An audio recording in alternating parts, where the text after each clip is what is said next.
Origins of the word Niger. Today the word Niger is recognized as being the name of the great river of West Africa, known as the River Niger, the third largest river in Africa after the Nile and the Congo in East and Central Africa respectively, but the use of this word as the name for this river only came about during the early 16th century, during what were the earliest years of the transatlantic slave era. Prior to this, the word Niger came from the Latin word nigrum meaning black, dark, or unfortunate, which would in the Greco-Roman culture of the times have been tantamount to being unclean or ungodly, in line with their deification of Fortuna, the Roman goddess of good luck, which is something that continued throughout the Middle Ages of Roman Christendom, a period of time also known not by coincidence as the Dark Ages. Proof of the use of this word prior to its identification as the name of the great river in West Africa can be found in the Greco-Roman influenced texts of the New Testament in the Bible in Acts 13, 1-3. In these verses it is stated that amongst the prophets and teachers at the church in Antioch was one Simeon who was also called Niger. Being a contemporary of Barnabas and Saul, Paul, Simeon could be considered unlucky not to have been chosen by the Holy Spirit to carry out the work of the Lord, spreading the word to both Jews and Gentiles in foreign lands and overseas, providing a basis around why he was also called Niger. It has been assumed by some that Simeon Niger must have been black or even to have come from West Africa, but there is literally no evidence to back up such statements, particularly when you consider that during those biblical times, there was no land or river that had been identified by the name Niger. Historically, it is recognized that the first white European to arrive into the location of the River Niger was a British explorer by the name of Mungo Park, who managed to trace the river deep into the interior of West Africa, towards the end of the 18th century. There is also very little evidence that the Romans had called anybody Niger based on the color of their skin. They had already established names for the black people that they came across, and these would include Ethiopian, Egyptian, Libyan and Mauritanian, covering all the parts of Africa that they were familiar with. The word most used in the English language deriving from Niger, apart from the derogatory N-word adopted during the transatlantic slave era to denigrate the people of the black African diaspora, is night, quite obviously characterized as being the time of darkness.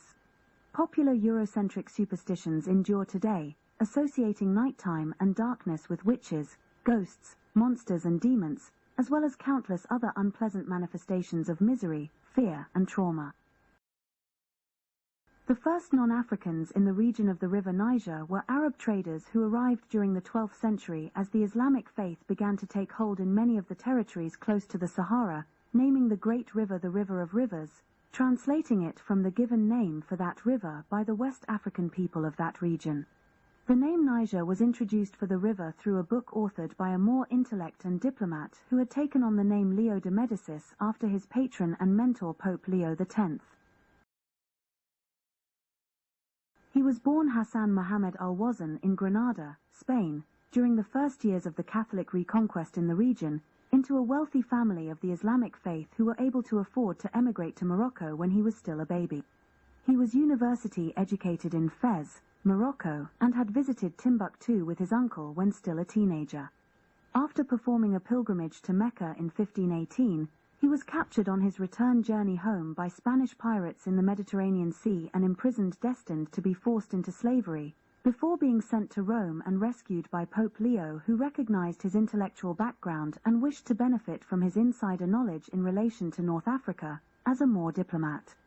By 1520 the young Hassan, now in his mid-20s, was baptized Johannes Leo, John the Lion, de Medicis, adopting the family name of his patron the Pope himself, who also invited him into the papal court.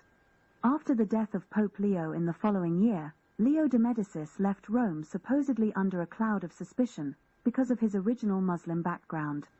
It is said that he spent the next few years traveling throughout Italy, but it is also possible that he traveled back to Africa during this period in an undercover capacity, to gather as much information as he could about the unknown territories beyond Timbuktu, on behalf of Rome. By the time he had returned to Rome in 1526, he had completed the manuscript for a book that wouldn't see publication until 1550, the year of his death.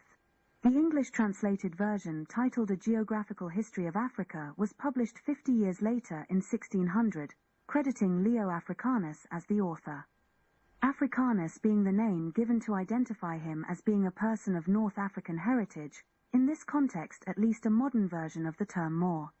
It is in this book that the great river of West Africa is first referred to as River Niger, a name grievously implanted for reasons of propaganda to support the fledgling transatlantic slave trading activities of the Europeans and their inhumane practices against the innocent black people of the West African hinterland, whom he refers to by using the Spanish incarnation of the word Niger,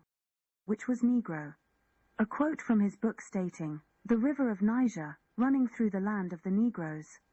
There being neither Christian, Jew or Mohammedan, Muslim, placing them in the unfortunate position of being subhuman and fair game to be treated as little more than cattle at best, in his narrow-minded and opportunistic opinion."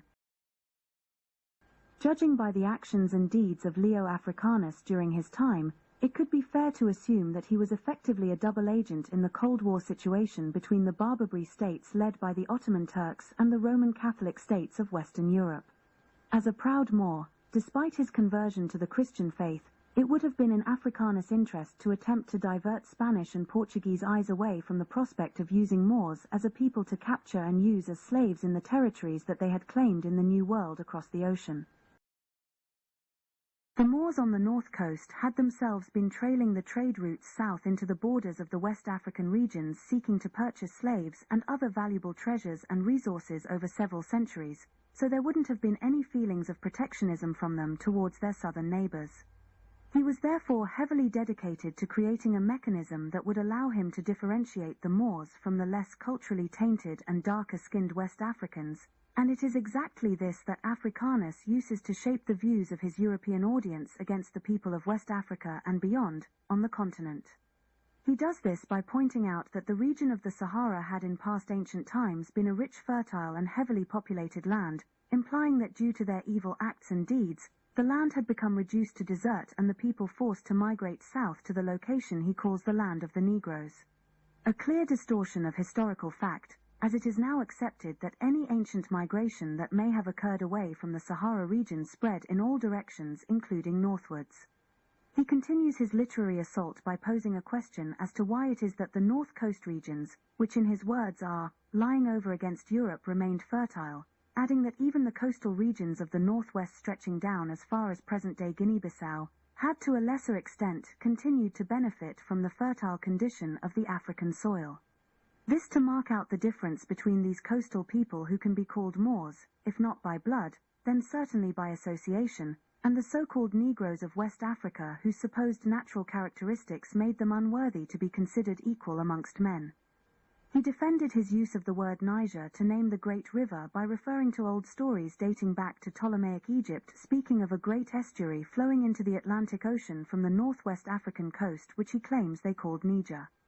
This river, which Africanus acknowledges to be the one the Portuguese had already named Rio Grande, Great River, he appears to suppose, as did the Portuguese before him, some connection to the Great River of West Africa, which he then went on to transplant the name Niger onto. From that moment the seed had been sown and the destiny for the black people of the African continent had been drawn out. They were to face certain doom. So as the transatlantic slave trade developed and grew over the decades alongside this new wave of propaganda, implying that the people of West Africa were unfortunate, evil and savage, new maps began to emerge marking out the whole of West Africa south of the Sahara as being a place called Negroland, influenced by the naming of the Great West African River as Niger. Clearly by this interpretation of the region it was being identified as a place fertile and ready to be exploited for its natural resources, treasures and human stock, demonstrating that ever since the word Niger has been associated with West Africa, it has been and continues to be like a curse on all the people of the Black Africa diaspora both home and abroad. It therefore follows that the whole region of West Africa south of the Sahara should be disentangled from the name and its great river should be renamed to suit the heritage of the people of that ancient territory. Names such as the Ghana or Songhai River would be way more fitting and less offensive, for the great river of rivers in West Africa.